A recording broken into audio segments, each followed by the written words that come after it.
What's up guys, Meridius here, and today I wanted to take a closer look with you guys on some highlights or things that I seen in the developer stream of Pantheon Rise of the Fallen. This won't be all the footage by any means, and if you guys missed my last video, you should definitely go check that out for some gameplay that won't be in this video. But to get on the topic, a lot of you guys had concerns about the footage we got from the developer stream, and a lot of those concerns you have are justified. However, we were constantly reminded during the stream the gameplay was an extremely early build.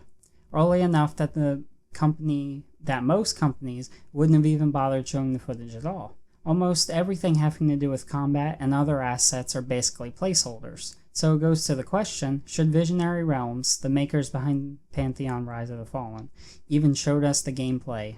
Ultimately, I think if you're a open-minded person who's willing to see it for what it is, then hell yes. And what I mean by willing to see it for what it is that it's a demonstration that they are indeed working and progressing with the game. I mean, just a year ago, the game looked nothing like it does now. But enough of the negative stuff, right? If you forgive this build for its bad combat animations and effects, for a game running on the Unity engine, the scenery kinda looks gorgeous. I think Pantheon's texture quality and scenery, while not nearly as good as some games like Black Desert, are up to par. The only thing I'd say that for me personally, what makes Pantheon look better from a scenery point of view is the view distance.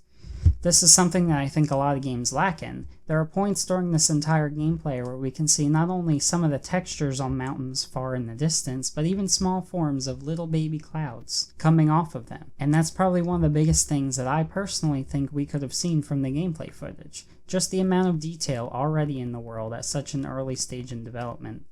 It just makes it more apparent that Pantheon is more about creating the world around you rather than having flashy spell animations. Not saying Pantheon won't have good combat or flashy spell animations, because right now we just don't know yet. But I think another refreshing point to point out is the amount of teamwork that was required to take out just everyday run-of-the-mill enemies. We got to see that mages, and if I remember correctly, enchanters had a real part in play in pulling mobs away from larger groups, and the rogues needed to position themselves for backstabs. Just overall stuff that might feel familiar from that of older MMORPGs.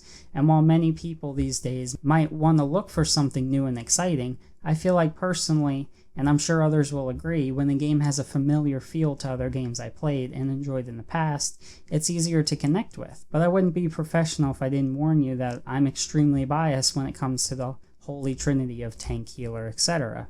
So maybe this is something that very few games will see as a highlight of gameplay, but more of a hindrance. It's really up to you. Another good part of this gameplay comes in the form of a rune-looking stone that seemed to weaken the adventurers when they entered its presence. This is very cool to me, because it just opens up speculations that I'll get to in a second, but it shows us that we will indeed run into weird things that just might end up killing us, and that we gotta watch out for more just enemies but the world itself in Pantheon Rise of the Fallen.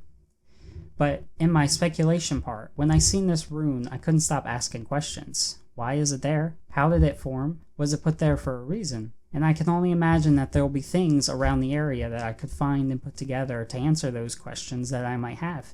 And that's why I'm excited for Pantheon. Or one of the most reasons why I'm excited for Pantheon. Because we know that this is going to be normal in the game. And because this game won't have a quest hub or a traditional questing system, for all we know, this stone here just might be a quest. It just goes to what I've been saying just a little bit before, that Pantheon Rise of the Fallen is doing everything it can to create a world that players can get involved and immersed to. But from this gameplay, the one thing, and the one solid piece of evidence, is clear.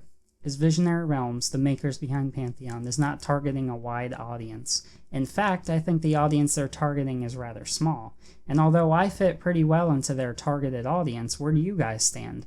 Are you excited for Pantheon Rise of the Fallen, or do you need a little bit more to convince you?